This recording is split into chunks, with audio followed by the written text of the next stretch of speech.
তৃতীয় বিশ্বযুদ্ধের নাম শুনলেই মানুষ ভয় পাচ্ছে।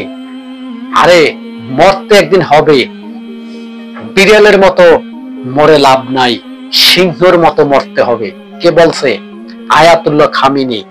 এই আয়াতুল্লাহ খামিনি 85 বছরের যে লোকটি, বৃদ্ধ বয়সী যে লোকটি দেখছেন, এই বয়সের মানুষ বিছনায় পড়ানো থাকে, না হয় কবরে থাকে, তবে আল্লাহ তাআলা রব্বুল আলামিন যাকে বাঁচিয়ে রাখে এবং সেই থাকবে।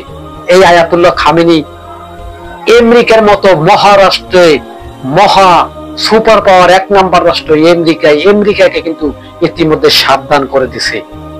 আমেরিকা যদি ভুল করে আবার যদি ইরানের ভিতরে ঢুকে যদি আবার হামলা শুরু করে, তবে এই যুদ্ধ হয়ে যাবে ভয়াবহ একটা যুদ্ধ। আর এই যুদ্ধে মানুষ মারা যাবে লক্ষ লক্ষ।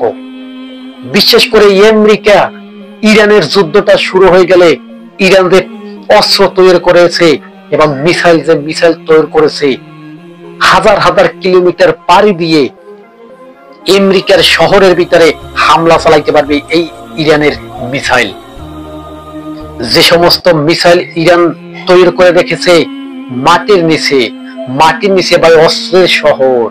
এই অস্ত্রের শহর যদি একবার যদি ইরান যদি তাক করে যদি আমেরিকার কোন শহরে ফালায়, তখন কিন্তু শুরু হয়ে যাবে ভয়াবহ একটা যুদ্ধ।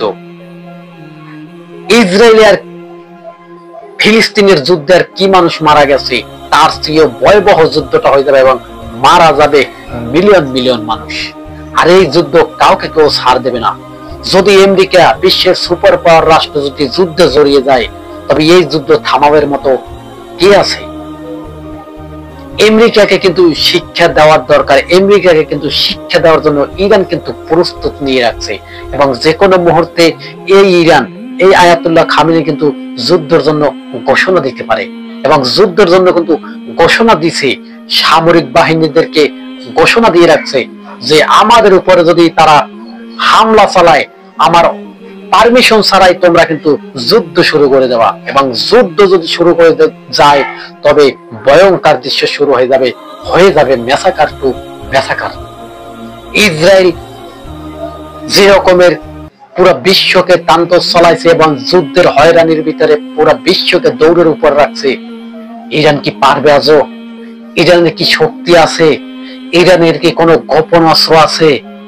ইরানের শহরের ভিতরে গোপন হাজার হাজার মিলিয়ন মিলিয়নের টাকার অস্ত্র তার মজুত করা রয়েছে ঘাটির ভিতরে। এবং যদি সেই অস্ত্র যদি একবার যদি ব্যবহার করা হয়, ইসরায়েল এবং আমেরিকার কোন শহরে ধ্বংস হয়ে যাবে এটি নিশ্চিত। আমেরিকা হতে পারে সুপার পাওয়ার, কিন্তু মুসলমানের সুপার পাওয়ার, মুসলমানের শক্তি হয়েছে, ইমানি শক্তি হয়েছে নরেন তাকবীর, আল্লাহু আকবার। আল্লাহু আকবার নরেন তাকবীর বলে যদি ধ্বনি দিলেও শয়তানও পালায়। সাধারণ আমেরিকা তো একটা ইহুদি রাষ্ট্র, ইসরায়েল তো একটা ইহুদি রাষ্ট্র, শয়তানও থাকে না জানেন? শয়তানও হোগায় বাম্বু দিয়ে পুরো দৌড় ছোটে যে আমাদেরকে আর রক্ষা নাই। আর নরেন তাকবীর আল্লাহু আকবার দিলে শয়তানের গায়ে জ্বালা উঠে যায়।